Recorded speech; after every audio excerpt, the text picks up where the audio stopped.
But it is packaged to look like a boutique craft bourbon. Bergen? A boutique craft bourbon. Did you say Bergen earlier? Bergen. No, you said Bergen earlier, you bastard. No, you did. You did. The Kentucky Derby. Kentucky's the bourbon capital of the world, right? There's got to be some kind of correlation between the two, right? I don't know. In your deep dive, what did you discover?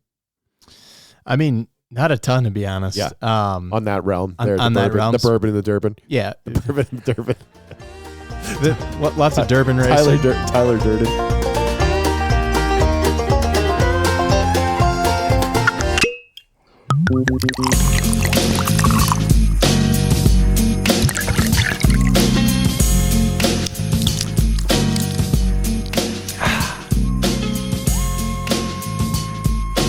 Yo, it's fantastic to have you with us for another episode of the show. I'm Ryan O'Leary. And I am Mike Zika. And this, of course, is the Bourbon Playbook. It's another podcast in the basement. Thank you, Julian. How we doing, Zika? Hey, doing excellent, man. Another good week? Great week. What about yourself? Just surviving, man. Surviving. It's allergy season. So ooh, it is in Minnesota.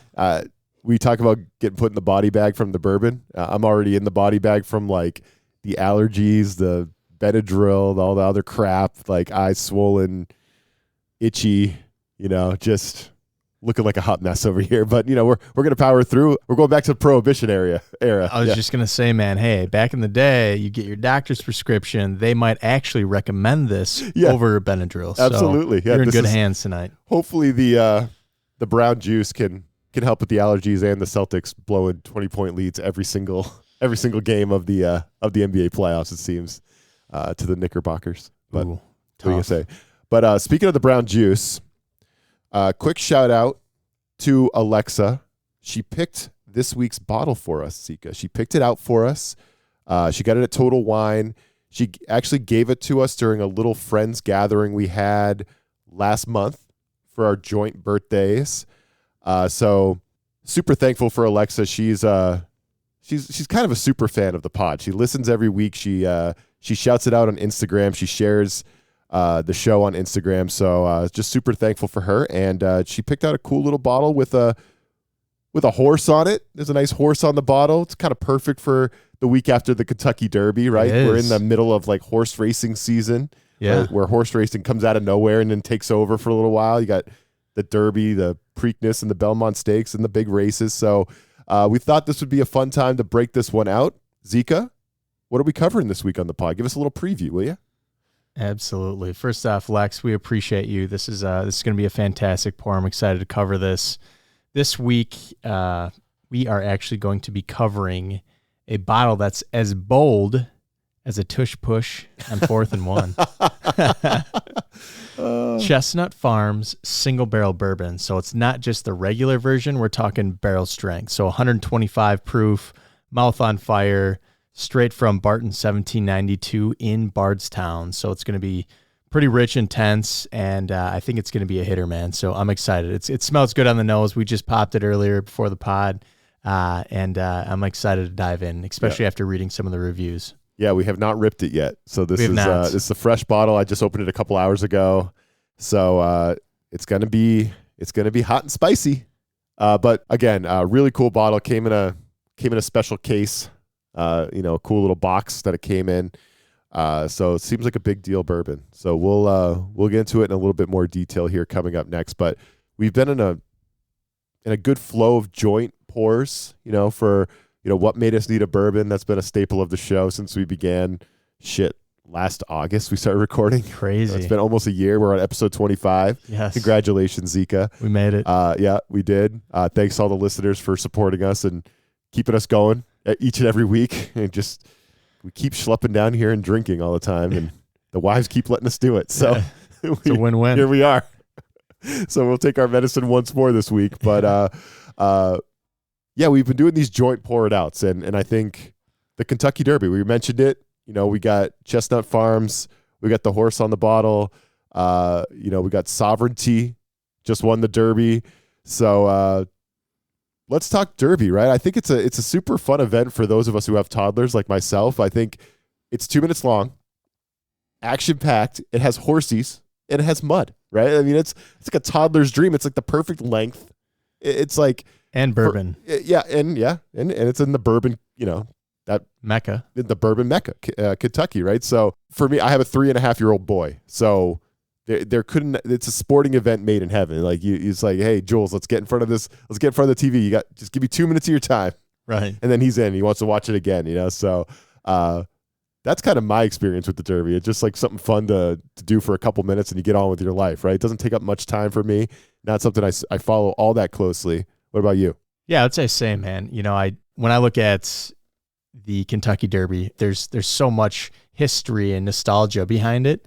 I think it's pretty cool. And this is really the first year, to be honest, that I've kind of dove into it a little bit more. So it's been kind of a fun little journey learning a little bit more about what it is and all the accolades that kind of come with it.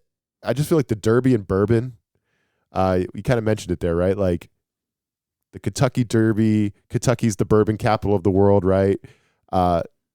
There's got to be some kind of correlation between the two, right? I don't know, in your deep dive, what did you discover?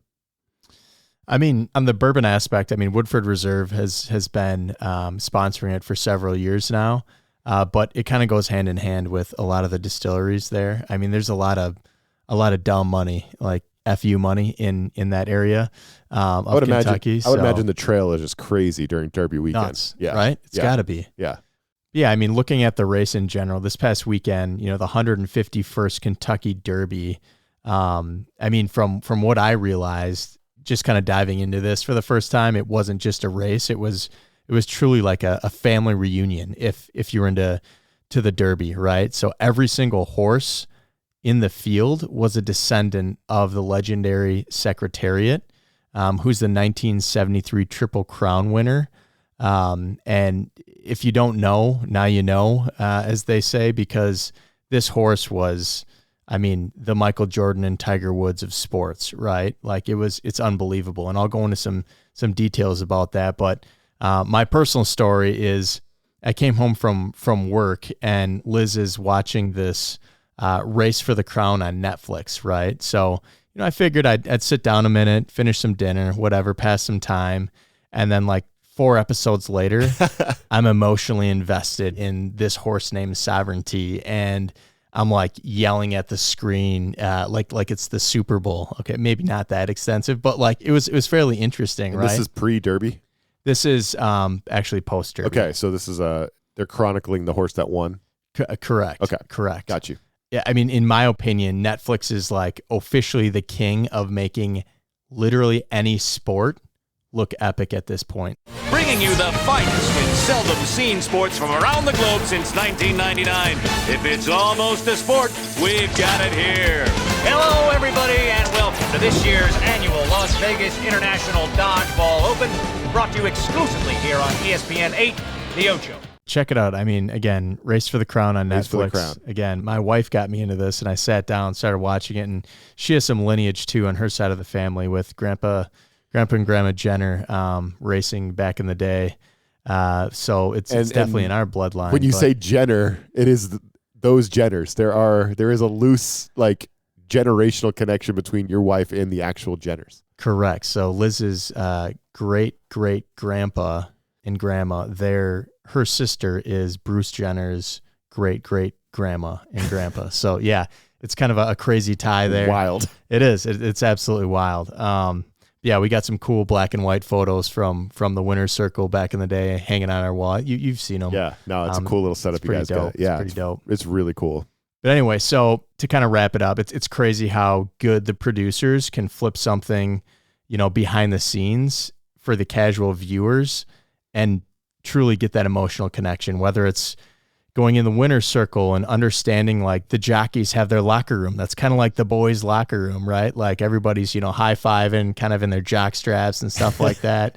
And then all the way to, they get the call from their agent like a week beforehand and they're like, hey, congratulations. I just locked you down with Secretariat, and then it brings you behind the scenes of this jockey, meeting the horse for the first time and, trying to read all the emotions and like dissecting it like you would a human being, like the way it looks, the way it's standing, all the way to the way they eat. It's crazy, like how they try to understand the horse and really build that connection before they race, And then there's even a thing I got a kick out of is not only they have like dinners constantly, like beforehand, afterhand, and just, with the owners, they all have like these ownership meetings, right? Like I assume GMs would have or something. They can't eat much though. These jockeys are like 65 pounds. The owners, not the jockeys. Okay, yeah. These jockeys they've been eating cereal for the past 4 years. They eat a piece of spinach. And they're stuffed.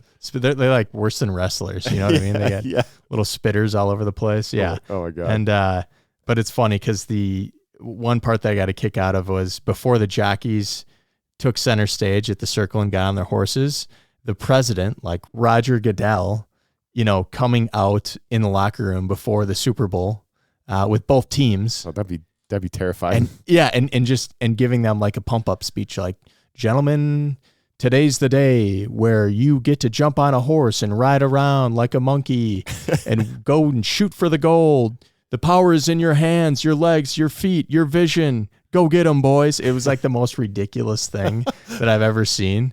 But it's for me, I truly got the understanding of like, wow, this is truly a sport. So do you mind if I kind of check your knowledge base on the Derby? I can tell you, it's not going to be great. Don't sell yourself short. So first off, the Triple Crown. Do you know the 3 different races that make up the Triple Crown? I do. Yeah, that's pretty common, right? You got the Derby, you got the Preakness, and you got the Belmont Stakes. I don't know the order, but I know those are the 3. And I know the Derby goes first. It's kind of like NASCAR, right? NASCAR, the biggest race of the year is the Daytona 500. It's the first race of the season. Their Super Bowl is the first race. No idea. And I feel like when it comes to the Triple Crown, their Super Bowl is the Kentucky Derby. And then there's no reason to even pay attention anymore unless the horse is going for the Triple Crown at Belmont or Preakness, whatever it is. It's Belmont, right? The last one? Yep. Yeah, you're spot on. Yeah. Kentucky Derby is the first Saturday in May in Louisville, Kentucky. Excuse me. Louisville. Kentucky. Preakness is 2 weeks after that. Yeah. That's in Baltimore, Maryland. And then the Belmont Stakes is 3 weeks after Preakness in Elmont, New York. Well known for its horse racing out there. Yeah, like what? Those are kind of random ass places, aren't they? A couple fun facts. So this sport has been in existence since 1875, making it the longest continuously held sporting event in the United States of America. So think about that. That's crazy. When do you think America's pastime, how long has that been around since? Baseball? Yeah. That's crazy because I would have thought probably in that same ballpark. I would definitely say in the 1800s. 1876. So one year later. Okay. 1 year later. Okay. And then I was going to say it's got to be close. I would have, if you asked me like which one started first, I'd probably say baseball. Right. Yeah. Exactly. And then it's funny because it's followed by tennis, golf, and then the Army versus Navy game, which originated in 1890. I had no idea. Isn't that crazy? That's wild. So outside of that, I know you mentioned earlier, everybody watches like the Kentucky Derby, and then it's like nothing else matters unless you're shooting for the Triple Crown, right? Right. So you typically always watch the Preakness just to see if that horse wins again, right? But the funny thing is it's so true. And, for instance, this time around, Sovereignty won $3.1 million. That was the purse. And then the Preakness and the Belmont were $2 million purses, right? So it's truly like the first race is the Super Bowl, and that's a great way to look at it. But I thought it was kind of interesting how that breaks down because they were talking about it on this Netflix documentary. So that $3.1 million first place prize is typically split down into a couple different ways. So the owner takes 80%. So out of that 3.1, they get not a bad deal. Yeah, right. They get just under 2.5 million. The trainer gets 310,000. The jockey gets another 10%, which is 310,000. But then the jockey also has an agent and a valet or an equipment manager. So the agent takes 25%. So that's roughly about 77,000. And then the equipment manager or valet takes another 5%, which is just under 16,000. So the jockey ends up with about 217,000 after paying his crew from that, 310,000. Isn't that crazy? That's wild. That doesn't feel like enough. If you're winning the Kentucky Derby, if you're orchestrating, if you're riding that horse to victory, right, and you're only taking home 217, isn't that crazy? That's not enough. Yeah, I mean, it's so funny because even there's the jockey that wins, he goes to a dinner afterwards, and there's a guy that comes up to him and shows him his phone. He's like, "Hey, look what you won me! Look what you won me!" And he won $288,000. He's like, "Jesus, you came out better than I did." I just thought that was so funny, especially after like looking this up. That's unbelievable. I was like, unbelievable. God, that totally makes sense. The owner, I mean, he just has that horse, and he's like, "Bro, give me that money. Put it in the account. Cash and checks. I ain't doing shit. I'm just watching. Straight cash, homie." That's hilarious. One thing I thought was interesting is the purse was $3.1 million. Yes. Guess how much money was bet? How much money was physically wagered at Churchill Downs during the race? Correct. I'm going to double it. Let's go 6.2. 6.2 million was wagered. Higher? Higher. A lot higher. Man, people are throwing money around at this thing. That's crazy. Stupid money. 15 million? Not even close. Okay, give it to me.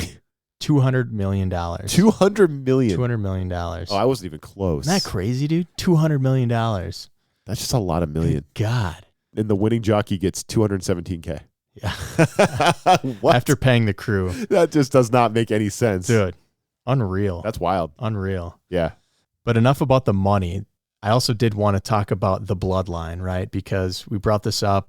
I mean, this was a very historical moment for Secretariat, just being, such a standout horse.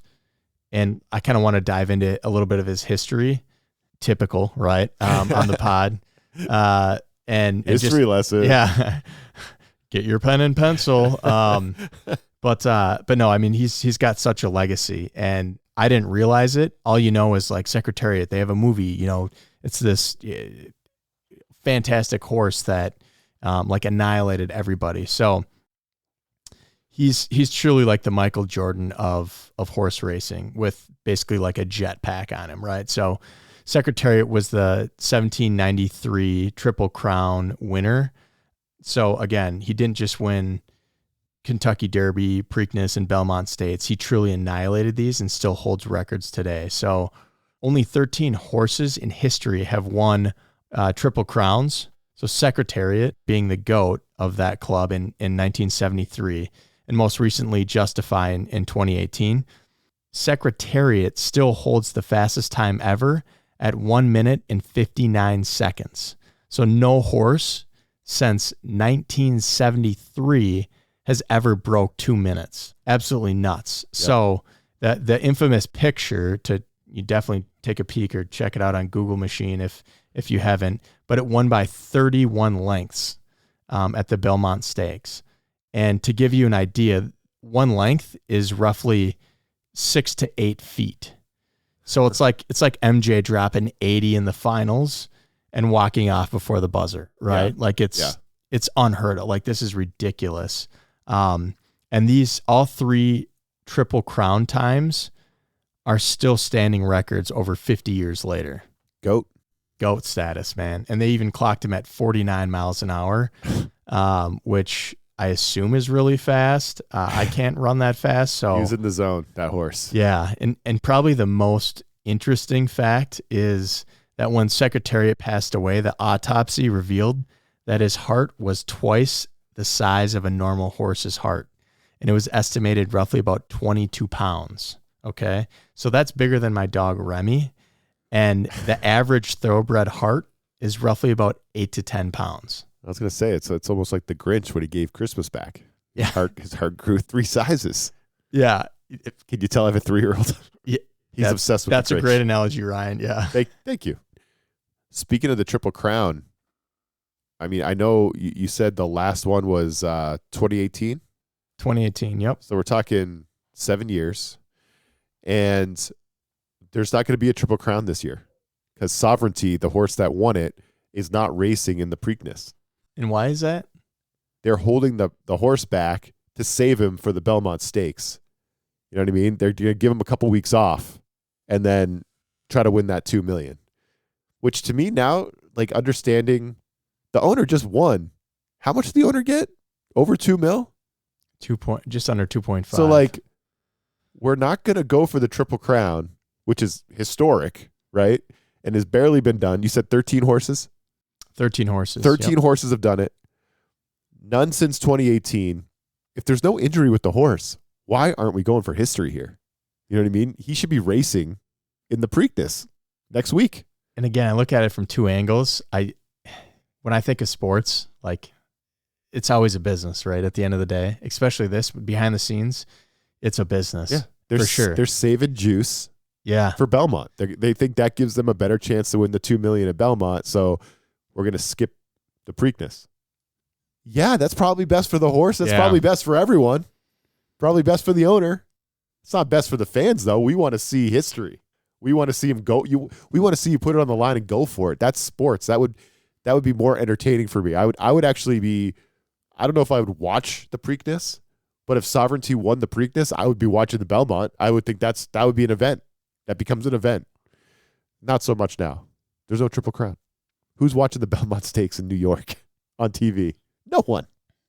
Maybe me after watching this Netflix documentary and getting attached to this little jockey from Italy. Exactly. No, so I mean the jockeys are adorable. They're fun, and some of them honestly have like dynamite personalities. Yeah. They're so funny, and their charisma's it's especially like the European guys.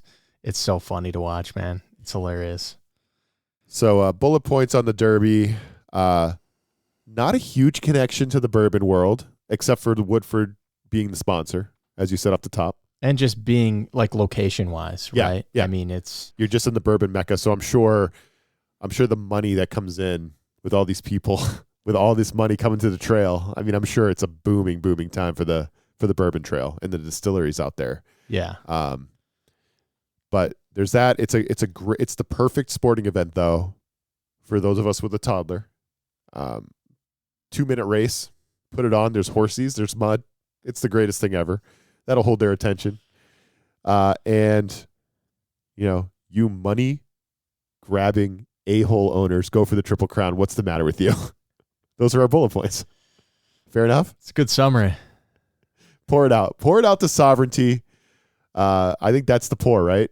We got to pour it out to Sovereignty. He's not going to get the chance to win the Triple Crown, and he's a horse. It's not his choice.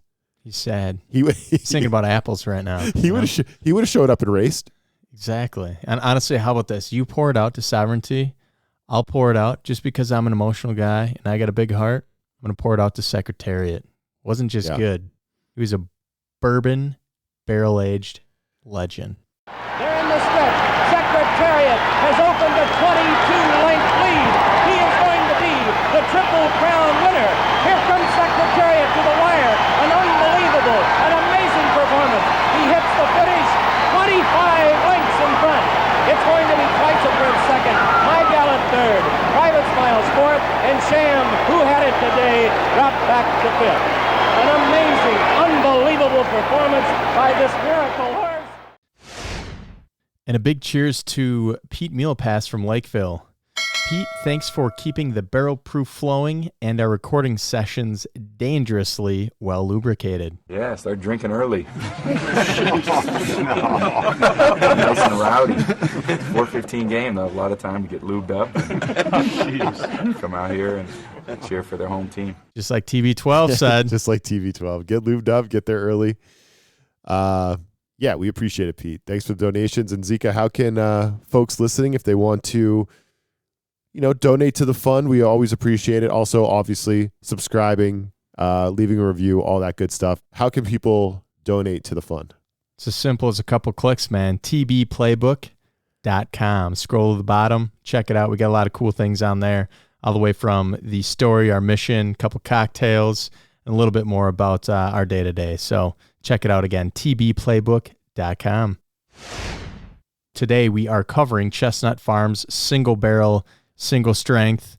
We're looking at $150 MSRP proof, $125 Distillery, Bardstown, Kentucky.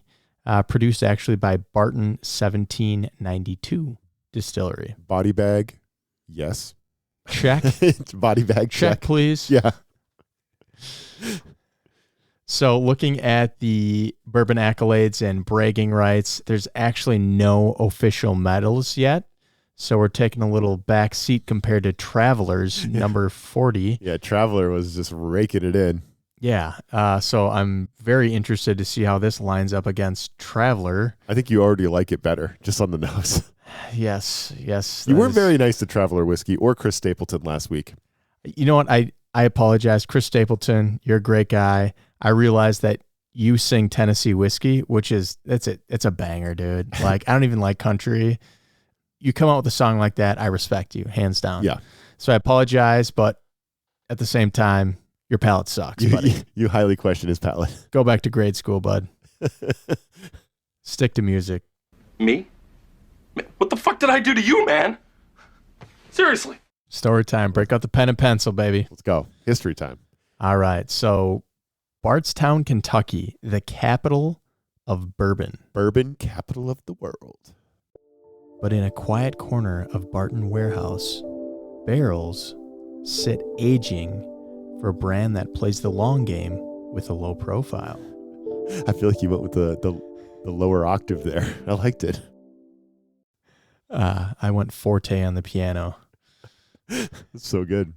It's actually, it's considered a ghost brand, so you won't actually find an official website, no social media page, or ad campaign for Chestnut Farms. So no distillery tours, no press releases, just a bottle sitting quietly on a shelf in Total Wine with nothing to prove. Yeah, it's interesting because I have had Chestnut Farms before, and it was me going to Total Wine well before the podcast. Right. I remember going to Total Wine. I was trying to.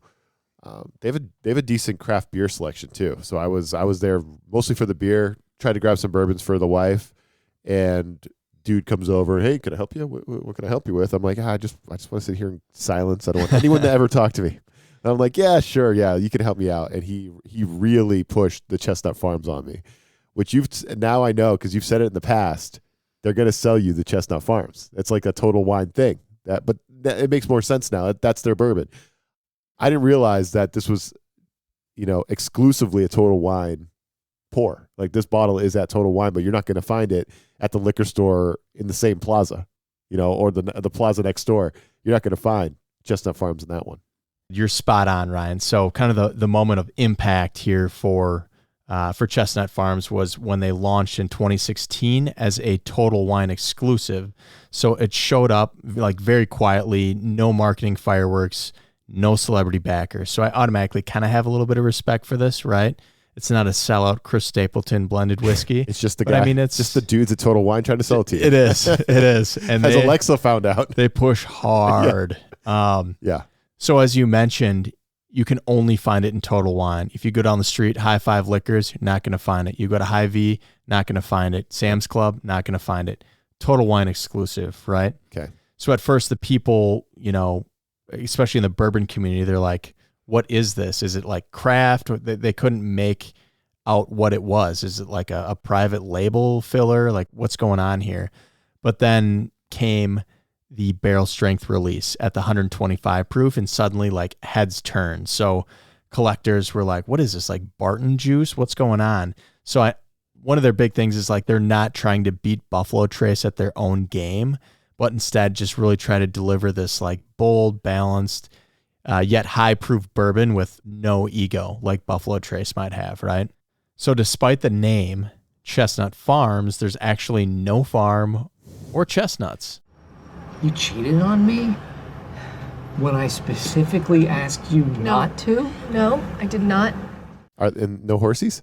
No horsies. Oh, I'm picturing an actual horse farm. I know, right? Like it's a great marketing ploy. So like Chestnut Farms, they were chosen by Total Wine to give this like handcrafted, rustic vibes, even though it's like Barton's a powerhouse of a distillery, right? Barton 1792 distillery.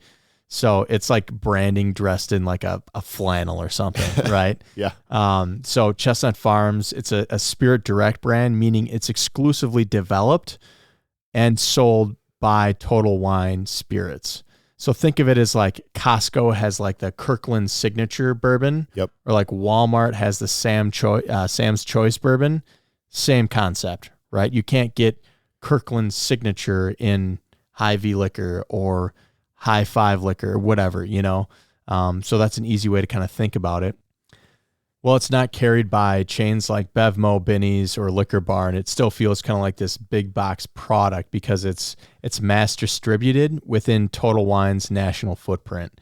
It's definitely promoted heavily by their sales associates. So it's often pushed on people like you and me, which has led a lot of talk in the bourbon community and forums, dubbing it actually as Chin Nuts Farm as a joke. Well, now I'm going to go to Total Wine and be like, yeah, I need some help. Come help me out. And you'd be like, oh, well, you got to try this Chestnut Farms. I'm going to be like, well, did you know there's actually not a farm? I'm just going to fuck with the guy. There are no chestnuts. Yeah, there's no chestnuts, horses, or a farm. So why would I buy this bourbon exactly? And just look at him like without blinking, see what he says. Yeah. Just really put him on the spot. Tell me about this bourbon. Is there a farm? Where's the horses? And is this truly nicknamed Chin Nuts Farm? Yeah, Chin Nuts. What does that even mean? I don't know. Chestnuts, Chin Nuts. Chin Nuts. What do you think about that? It makes more sense. Second the top of a bottle. Yeah, we probably don't want to go too much into detail in the Chin Nuts Farm. Yeah, Reddit's a wild place. Let's put it that way. Yeah. So it's definitely packaged to look like a boutique craft bourbon. So when we say it's like wearing a flannel or like a city slicker in disguise. City slicker. We're talking about how it's backed by a major corporate muscle. And we're talking Sazerac. Again, Sazerac, the overarching brand, Buffalo Trace Distillery, but they purchased Barton in 2009. And now, again, they're working with Total Wine specifically on this release, despite looking like, a small batch bottle from a barn in Bardstown. Okay, so this is technically, it's owned by the same quote-unquote parent company as Buffalo Trace. Yeah, and you'll hear the same thing about Wolcott that they always try to push on you too. Like, oh, this is fantastic. It's an impress your guest daily dram. It's like, no, this is trash. What do you think about Chestnut Farms? I know you haven't had this single barrel 125 proof, right? But have you had their what's the other bottle? I've bought a Chestnut Farms. Me and my wife actually enjoyed it. It didn't last long. We sucked it right down. I would just say it's probably their straight bourbon whiskey. Yeah, my bourbon group would probably hate me for saying this, but I've had their small batch and their bottle and bond.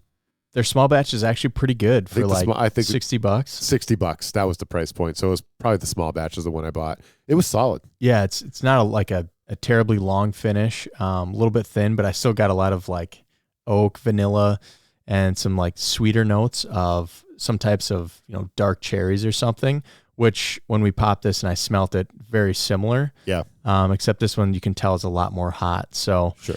It'll be fun to dive into it. First, we need to get some reviews. We need to know, Zika, if this is hype or hogwash. Boom. Roasted. So first review is from Nultramac. Nultramac says, "Let it breathe. It gets better," as the title. Tasted it in-store straight out of the neck. Had a bit of a bite. Not smoky like its brother. Then it came to me, and maybe I should aerate it, like some wines. Employee agreed. Bought it, went home, and swizzled it with my coffee frother for a bit. And on the next hit, it became a profile I'll want over and over. So smooth, no bite, just great flavor. Yes, I recommend this product. 5 stars. This is a hyped up review. But there's a caveat here, Zika. Frother. Right. Frother. And this is like this weird new TikTok, Instagram. We haven't talked about it on the podcast yet. We've been monitoring the frothing that's been going on in the bourbon world. We have shared some things back and forth, some thoughts on it. We're not sure. It feels like you're handing in one of your man cards when anytime you froth a bourbon. That's my general take on it, but I've never tried it. Next thing you know, you're drinking a pinkies up and wearing a skirt. You know what I mean? Like, yeah. But this is definitely, I think it's a hype for sure. Right. The frother thing, Again, haven't tried it. Honestly, very curious because I've seen several reviews now, especially some guy did it with Stag, like on one of the last reviews, and said it completely changed not necessarily the profile, but the proof on it. He said it was very similar to almost adding a dash of water for what it's worth. So maybe on a future episode or behind the scenes, I'll pinky up one and see what happens. Yeah, maybe we could give you a blind tasting. You can have it frothed and unfrothed. Right, honestly. And see how you like it. But definitely hype from Nultramac there. 5 out of 5 stars. I'm going to read one that went the other way. This is Ken Kniff from Kentucky. Right away. He's from Kentucky, so snob. Not fucking around. Yeah, he's from Kentucky. He knows his bourbon. He's saying 1 out of 5 stars. He is saying stay away. Spirits Direct scams. Ouch. Stay away. Oh. Try before you buy. Chin Nuts Farm would be better. Chin Nuts Farm would be a better fit for this abomination of a bottle. Save yourself some money and buy Hot Damn. Boom. Roasted. Anytime I hear Chin Nuts and Farm in the same sentence, I'm going to say that's hogwash. Yeah, that's definitely hogwash. Whiskey Wizard 12. Yeah, Harry Potter. Harry Potter, Hermione. Let's go. I bid on the Total Wine sales rep pitch. It's not a bad bourbon. Tannins are a bit too neat, but drop an ice cube in your Glencairn and it opens up wonderfully with caramel on the palate and a barrel proof spice and a medium finish. It's basically 1792 barrel proof with a special Weller label and a bottle. It's good stuff, but it's easily beat by others less costly. That's riding the fence a little bit, but I'm not going to call this one hogwash. It sounds like this person kind of liked it. It was just a little hot. Right. And I look at this person and I think of me, my first year getting into bourbon. Like, wow, this is super hot. He's talking about tannins and shit. Like, I don't know what he's talking about, honestly. Ice Cube in the Glencairn, like rookie mistake, right? So I respect where he's going with the caramel on the palate and the barrel proof spice with a medium finish. He sounds like he kind of knows what he's doing, but the fact that he mentions like tannins and ice cubes in a Glencairn, he's probably just kind of a noob in the industry, and I get it. So I'll go with hype on this one. And then I'll close us out. We have a fourth reviewer here. It's Eliza T via Drizzly, not to be confused with Grizzly. 3 out of 5 stars. It says, needed water, then I needed more. Still worth it. So yeah, it's funny because just a lot of heat. The beginning of this, needed water, then needed more. I'm immediately like, okay, hogwash. Yeah. And then she closes it out with still worth it. It's yeah. Like, well, all right, 3 out of 5 stars. You're not really helping. Yeah. But I'm gonna give benefit of the doubt. It was rough last week. This week we're rebounding. We're bouncing back. Trying to be a little optimistic. So I'm going to give this a hype. Yeah. Well, let's see. We have 12 out of 20 stars. So we're above 50%. So I would say this is closer. It's leaning hype, but this is on the fence. This is a fence rider. But at the same time, with my GPA in college, I would definitely go with passing, and that's a hype for me. Yeah. D is for degree.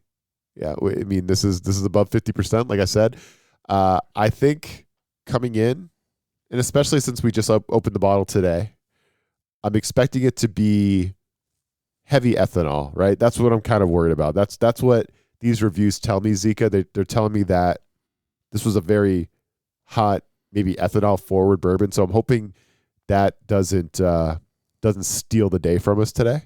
Hopefully we can get in there and get some of these notes, but there's only one way to find out. And what's that? Let's pop it open. Let's go. Let's go. It's tasting notes time, folks. All right. We always started on the nose.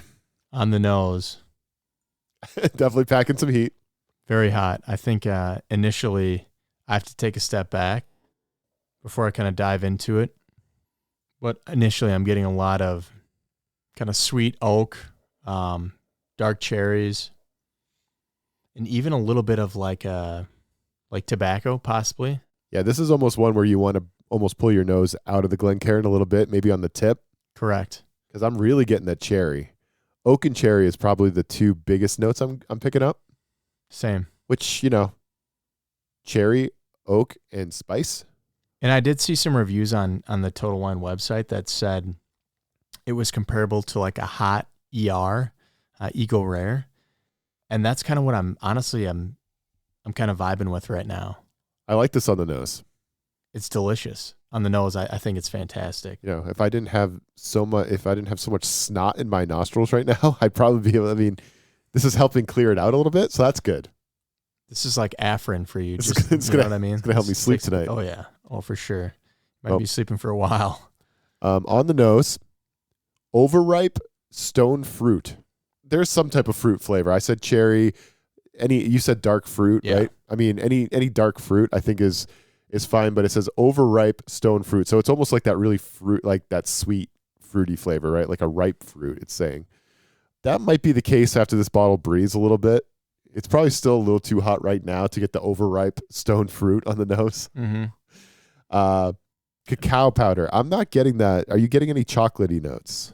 I'm not. And again, I think I get that a little bit of leather, but I don't get any of the cacao. Because, I put cacao in my protein shakes on a weekly basis, and I'm not getting any of that. Yeah, so cacao powder, toasted walnut, and a waft of ethanol. Yeah, if you sniff too hard. And I would even say if you sniff at all, you're going to catch some ethanol. It's a hot bourbon. But it's a 125. Slap in the face, man. All right, moment of truth. Moment of truth. That is one of the hotter Kentucky chews that we've had in quite some time. That's a spicy meatball. It's bringing me back to the 1792 full proof in a good way. It's funny because I haven't had a barrel proof in a while. And it almost just sucks your tongue dry with that ethanol and that fire and that heat. And it's really the alcohol, right? This is when you want your ice cube in the Glencairn. I wouldn't go that far. Usually it's that second or third sip where it kind of burns the palate. Whereas this one, I think it's going to be like probably 4 to 5, and you're going to have to wait for a minute or two. My palate's almost numb at the moment. So is half of my face. There's a numbing agent to this bourbon. I will say it is a longer finish for sure. It's a little bit more on the spice side than the sweet side in that finish, in my opinion. I'm wondering if that's like rye or what that is. This one's so hot that we might have to read off some of the palate. It says big bursts of vanilla and caramel up front. Are you catching that? Honestly, I get more like vanilla, and then it goes immediately to spice on the mid. And then after I swallow in the finish, it kind of comes back with a little bit of tobacco on the sides of my palate. I'm just waiting for those sweet cherry notes or those dark notes to set in. And I feel like by now they should be. And I'm just not getting a lot, right? For like a 125 proof, I get it. It takes some time, but like I feel like I'm pretty warmed up now. Yeah. It's not hitting that. And it could be a caramel. It could be, any other type of, cinnamon, like baking spice, whatever it is. But for me, it's just, it's vanilla, spice, ethanol. Yeah. And a little bit of tobacco on the finish on the back of my tongue. Yeah. The tasting notes on this bourbon, if you go by the manufacturer, right? It's big bursts of vanilla and caramel up front, followed by cinnamon heat, black pepper, dark cherry, and heavy oak. So I think this could be more complex as it rests and it's opened and it breathes a little bit, right? Big bursts of vanilla and caramel. I don't get a ton of caramel. Yeah, it's more vanilla. I agree with that. Black pepper, I'm definitely getting, and oak. I'm definitely getting a lot of oak. Right. But I'm with you. The cherry was way more on the nose than than on the palate. And honestly, it's my fault for reading too many reviews on this. As soon as I saw 3 or 4 people post, this is like ER at a higher proof, I was like, oh shit, this is ER 17's like, nephew or whatever. Mm-hmm. And I think I got that in my head a little bit and I had higher expectations. And again, good bourbon, but false expectations with the reviews that I read from other critics that mentioned that it was going to be like very cherry forward and like ER's nephew and things like that. So in this case, I just think it's lacking that third element of the complexity of like a fantastic bourbon, especially at the barrel strength level of that dark fruit. Or it could be, cocoa, or it could be like chocolate or malt based, or, any other type of like flavor that really stands out other than the typical honey, oak, baking spice, right? Like that's a bourbon to me. But like what separates you for $150?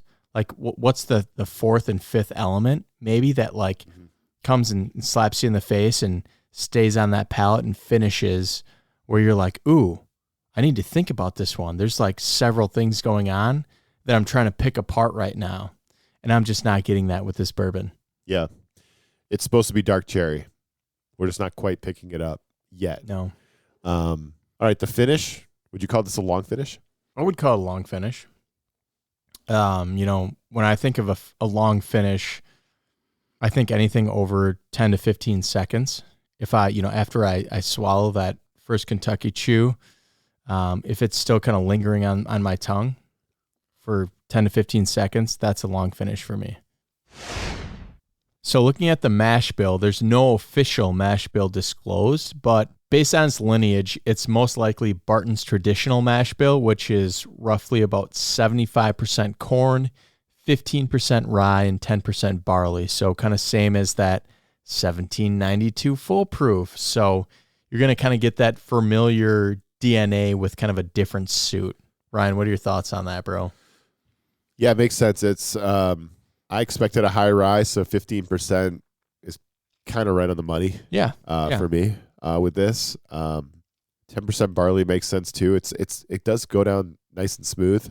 So and a little bit less corn, right? 75%. Again, it's not super sweet to me, but maybe it gets sweeter with an ice cube, or you add a couple drops of water, you let it breathe a little bit.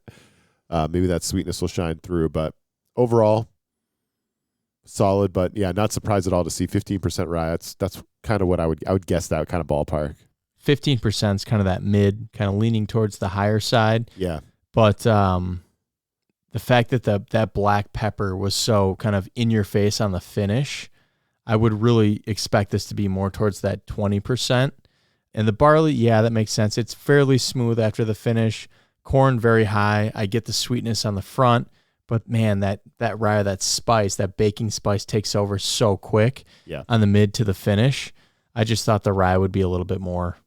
So looking at the age statement on this bottle of bourbon, Chestnut Farms single barrel is displayed as an 8-year age statement. So I know not all of Chestnut Farms kind of carry that age statement. They're known as or labeled as NAS, or no age statement. So this specific bottle, although is kind of more of a premium bourbon, and its label is an 8-year expression. Self-5 for the big dog. It's the E5 scale. Where does Chestnut Farms barrel strength land on the Essential 5? The Essential 5 Zika are the Daily Dram, the Impress My Guests, the Budget Blend, the Saturday Night Sipper, and the Precious Pour, known as our Elite Pour for our guy, PJ Fleck. PJ Fleck. Row the boat. Row the boat. Skayima. Skayima. Precious Pour, I'm going to guess based on your reaction. I mean, maybe coming in with the price point and the presentation, it comes in a cool little box. So it's a cool looking bottle. It does present like top shelf vibes coming in. But after tasting it, Zika, would you say Precious Pour? Based off the marketing ploy alone and how it looks, definitely could be in the Precious Pour category. Yeah. If I hadn't tasted it, right? Like the box itself, super cool. Yeah. Like sleek, birthday present, fucking crushed it. Knocked it out of the park. Yep. Shout out Lex. Awesome present. I would put it in the same category as Booker's. Booker's is another great Jim Beam product. We'll cover it in one of the next episodes. Yeah. But it also comes in a box. It's got a little plastic screen in the front that you can lift up. There's roughly about 4 batches. They come out quarterly. Really good. High proof, single barrel. Very similar to this one, right? It looks like it could be a Precious Pour. Is it? I don't know. We'll have to try the batch that we do. But for me, the finish, the overall profile of this bourbon doesn't make it a precious pour for me. I'm thinking like the top 5 to 8 bourbons I have in my cabinet right now. And a lot of those are just hard to come by, right? Yeah. Chestnut Farms was always going to be a long shot to hit that precious pour bucket. I thought it had a shot coming in because of the price point, the MSRP and all that. $150 bottle of bourbon. You're like, okay, let's go, let's dance. But yeah, it's not a precious pour. A daily dram, Zika, too expensive. So this is not going to be a daily dram. This is not going to be a budget blend. It brings us down to impress my guests and a Saturday night sipper. Where are you leaning right now? Based off the marketing, based off the box, it's super sharp. I appreciate it, Lex. Awesome bottle. But I don't think, based off the flavor profile, that this would be a Saturday night sipper. I think this is impress your guests. The wood box is very impressive. Yep. That is impressive. So it gives you impress my guest vibes because of the box. I get it. The presentation's great. Just putting your nose in the bottle. Yeah. It's got great aromas to it. Love it. And fantastic. And there are some sips where you're like, okay, I'm starting to get it, but I'm with you. It doesn't quite, it's not quite hitting on all those levels, but I do want to see I want to come back to this in a couple of months after it breathes for a little while. Yes. And let this ethanol burn off. It's a high proof bourbon, higher proof than I'm used to personally. So after this thing burns off a little bit, I'm interested to come back, but no chestnuts, no farm, no horse. I feel slightly lied to, but also oddly comforted, Zika, after you broke down the history of this bourbon. It makes a little bit more sense now, but I'm definitely a little bit upset of the lack of horses or the lack of a farm in general from Chestnut Farms bourbon. It's a bold strategy, Cotton. Let's see if it pays off for them. But hey, if chestnuts grew on barrels, I'd plant the whole damn forest. Cheers. Cheers.